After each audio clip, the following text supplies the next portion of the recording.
శ్రీమాత్రే నమః. భజగోవిందంలో 8వ శ్లోకం. భవబంధాలలో పడితోసే ఆకర్షణలు ఎక్కడి నుంచి వచ్చాయి? ఆత్మ సామ్రాజ్యాన్ని వదిలి సంసార ఘోరారణ్యంలో పరిభ్రమించే అగచాట్లు మనిషికి ఎందుకు కలిగాయి? నిజంగా మనిషికి యథార్థంగా బంధం అనేది ఉందా? యథార్థానికి జీవుడు దేవుడే గాని అన్యం కాడు కూడా.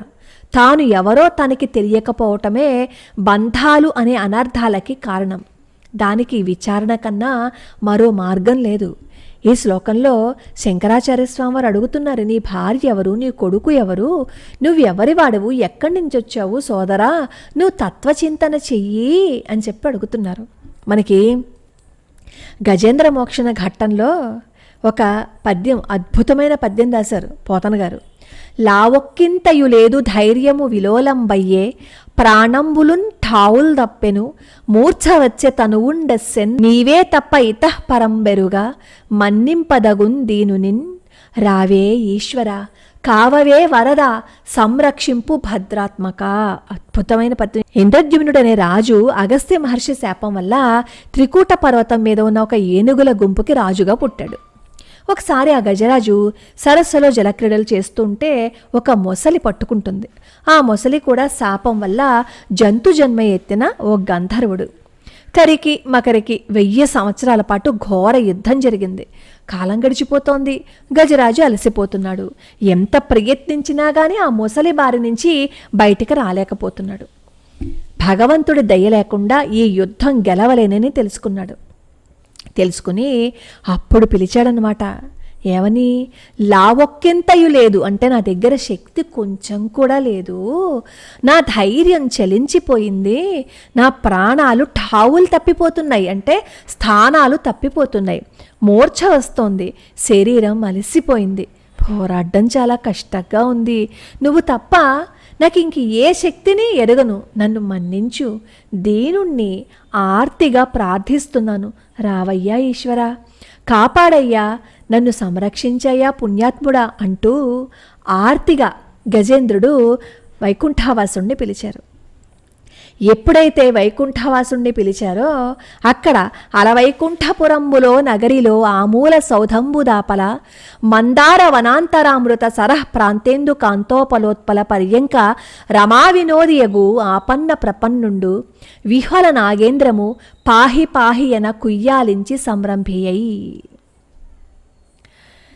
అలవైకుంఠపురములో నగరిలోట ఎప్పుడైతే ఈ గజేంద్రుడు పిలిచాడో ఆ వైకుంఠపురంలో అంతఃపురంలో ఆ మూల భవనం పక్కన ఉన్న వైకుంఠవాసుడుట ఎవరికీ చెప్పకుండా వచ్చేసట. ఎలా వచ్చేట?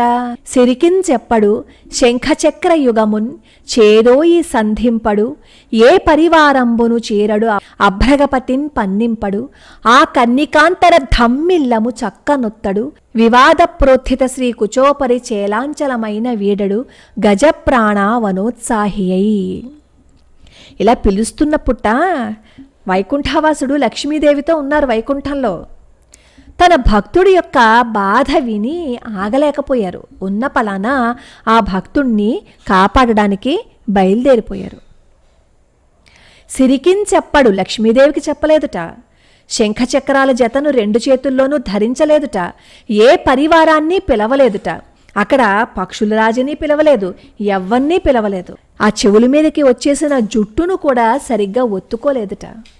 వాదోపవాదంలో లేచి వెళ్తున్న లక్ష్మీదేవి పమిట కొంగును కూడా వదలలేదుట.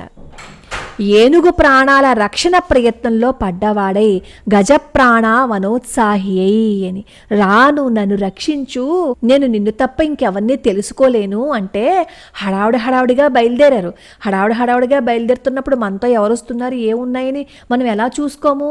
అలాగే అక్కడ వైకుంఠవాసుడు కూడా అలాగే చూసుకోలేదు. గజేంద్రుడు మొరవిని అకస్మాత్తుగా ఉన్నట్టు వాడిగా బయలుదేరిపోయారు.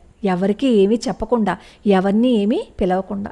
ఆయన పరివారానికి ఇవన్నీ అలవాటే. ఎందుకంటే ఎవరైనా పిలిచారు అంటే వెంటనే వాళ్ళని రక్షించడం కోసం ఆయన వెళ్ళిపోతారు కాబట్టి.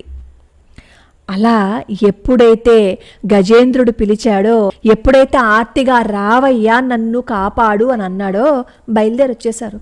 మరి అంతకు ముందు వరకు ఈ గజేంద్రుడు ఆ సరస్సులో ఉన్నప్పుడు, ఆ కాలు మొసలి పట్టుకున్నప్పుడు చుట్టూ ఆ గజేంద్రుడు భార్యలున్నారు, పరివారం ఉంది, పిల్లలున్నారు. వీళ్ళెవరైనా రక్షించగలిగారా? ఎవ్వరూ రక్షించలేకపోయారు.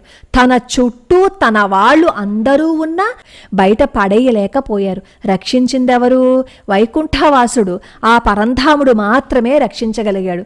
మన బాధని, మన కష్టాన్ని ఆ పరంధాముడితో పంచుకుంటే, ఇప్పుడు గజేంద్రుడు రావయ్యా నేను దీనుణ్ణైపోయాను, నా కోసం పరిగెత్తుకుని రా, నన్ను రక్షించు అంటే ఎలా వచ్చేశారు అనేది మనకి పోతన గారి భాగవతంలో ఎలా కనిపిస్తుంది. కాబట్టి నువ్వెవరు, నీ భార్య ఎవరు, నీ పిల్లలెవరు, ఇవి కాదు నువ్వు ఆలోచించవలసింది. తత్వచింతన చెయ్యి, భగవంతుడి పాదాలు పట్టుకొని శంకరాచార్య స్వామి వారు ఈ శ్లోకం ద్వారా మనకి తెలియజేస్తున్నారు. అయితే ఇప్పుడు సంసారాన్ని వదిలేసి సన్యాసాన్ని స్వీకరించాలా అని. సన్యాసాన్ని స్వీకరించమని భావం కాదు. సంసారాలను వదిలి వెళ్ళినంత మాత్రాన సమస్యలు పరిష్కారం అయిపోతాయా? కావు. భగవద్గీతను బోధించిన శ్రీకృష్ణ పరమాత్మ కూడా సంసారానికి దూరం కాలేదు. భగవద్గీతను వినిన అర్జునుడు కూడా సన్యాసం తీసుకోలేదు. వదలవలసింది మనసులోని భ్రాంతినే కానీ సంసారాన్ని కాదు. మనసులోని మాలిన్యాన్ని తొలగించేసుకుని అంతఃకరణని శుద్ధిపరుచుకుని దేహంలో దేవుణ్ణి, మృణ్మయమైన శరీరంలో చిన్మయుడిని అన్వేషించాలి, దర్శించాలి. అదే శంకరాచార్య స్వామి వారు మనకి చెప్తున్నారు.